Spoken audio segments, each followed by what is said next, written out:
आज की कहानी बिलाल शेयर कर रहे हैं सरगोधा चीमा कॉलोनी से।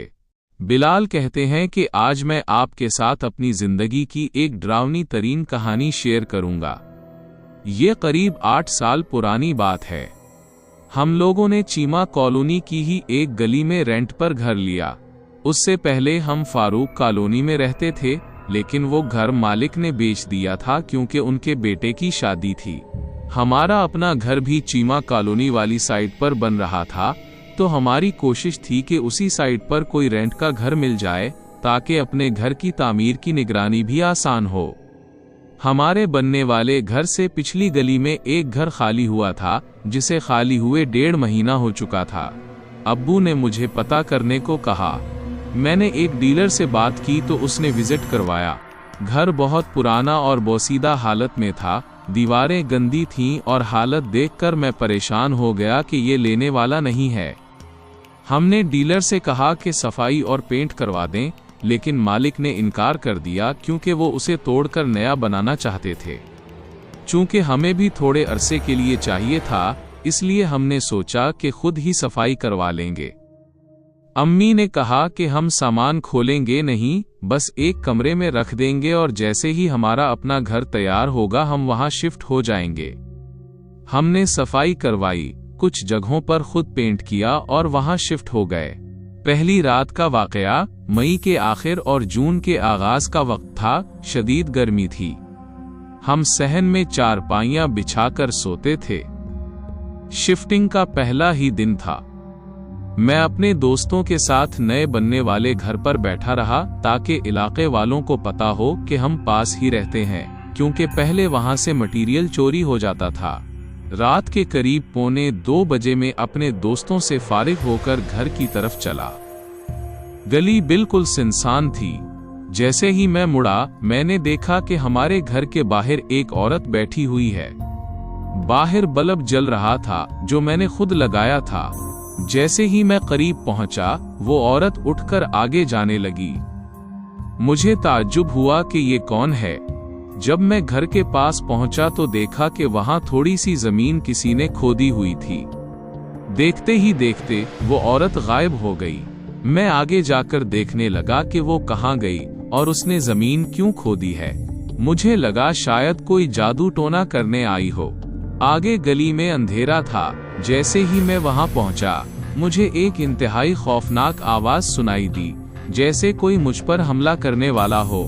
अंधेरे में मुझे 2 चमकती हुई आंखें नजर आईं। मैं बुरी तरह डर गया और भागकर घर के अंदर आ गया। घर के अंदर के खौफनाक मनाजिर। घर वाले सो रहे थे, लेकिन मेरा जिस्म कौंप रहा था। मैं ड्राइंग रूम में जाकर बैठ गया। अचानक मुझे ऐसा लगा जैसे कोई ड्राइंग रूम की खिड़की की जाली पर अपने नाखून रगड़ रहा हो। मैंने पर्दा हटाकर देखा तो एक ढांचा नुमा काला स्याह हाथ नजर आया, जिसके लंबे नाखून जाली पर रगड़ रहे थे। मैंने सोचा अब्बू को जगाऊं, लेकिन उनका बीपी हाई रहता था, इसलिए मैं खामोश रहा। मैं सहन में अपनी चारपाई पर लेट गया, लेकिन बार बार वही आवाजें याद आ रही थीं। तभी मैंने देखा कि सीढ़ियों से एक प्लास्टिक की बाल उछलती हुई नीचे आई। मैंने अपनी बहन सायरा को जगाया और इशारा किया, लेकिन उसने कहा कि आपका वहम है और वो दोबारा सो गई। मुझे पूरी रात छत पर किसी के भागने की आवाजें आती रहीं, जैसे कोई अधम मचा रहा हो। मैंने चादर ओढ़कर आयतुल कुर्सी पढ़ना शुरू की और इसी तरह सो गया। दूसरा दिन और इंकिशाफात। सुबह मैंने अम्मी अबू को सारी बात बताई। वो बाल अभी भी सीढ़ियों के पास पड़ा था। अब्बू ने बाहर जाकर देखा तो वाकई वहां जमीन खोदी हुई थी। अम्मी परेशान हो गईं कि यहाँ जिन्नात का चक्कर है। उसी दिन जब मैं कमरे में लेटा हुआ था तो एक शेल्फ पर रखी मेरी बहन की किताबें एक एक करके खुद ब खुद नीचे गिरने लगी। मैंने शोर मचाया तो अम्मी और बहन अंदर आईं। अभी वो देख ही रही थीं कि बाकी किताबें किसी ने उठाकर दीवार पर मारनी शुरू कर दें। हम चीखें मारते हुए बाहर भागे। मैं अबू को बुलाने गया तो रास्ते में मोहल्ले का एक लड़का मिला। उसने बताया कि इस घर में कोई नहीं रह सकता, यहाँ बहुत जिन्नात हैं। उसने इंकिशाफ किया कि 1.5 महीना पहले यहाँ रहने वाली फैमिली सिर्फ 2 माह रहकर भाग गई थी।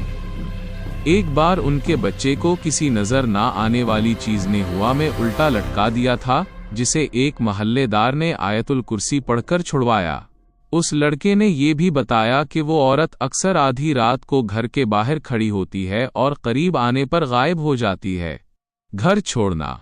हम वापस घर पहुंचे तो कमरा बंद था, लेकिन अंदर से ऐसा शोर आ रहा था जैसे कोई भारी संदूक पटक रहा हो। जब शोर थमा तो हमने बिस्मिल्लाह पढ़कर दरवाजा खोला।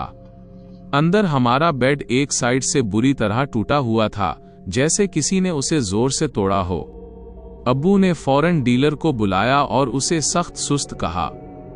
हमने इसी वक्त सामान समेटा और मुरादाबाद में अपने रिश्तेदारों के पास शिफ्ट हो गए। 1 महीना वहां गुजारा और जैसे ही हमारे अपने घर के 2 कमरे तैयार हुए हम वहां मुंतकिल हो गए। इख्तिताम। बिलाल कहते हैं कि वो घर आज भी वीरान है और लोग कहते हैं कि वहां से अब भी आवाजें आती हैं। नौशीन कहती हैं कि हमेशा घर लेने से पहले मोहल्लेदारों और ख़ासकर दुकानदारों से छानबीन कर लेनी चाहिए, क्योंकि वो अक्सर सच बता देते हैं। उम्मीद है आपको आज की ये कहानी पसंद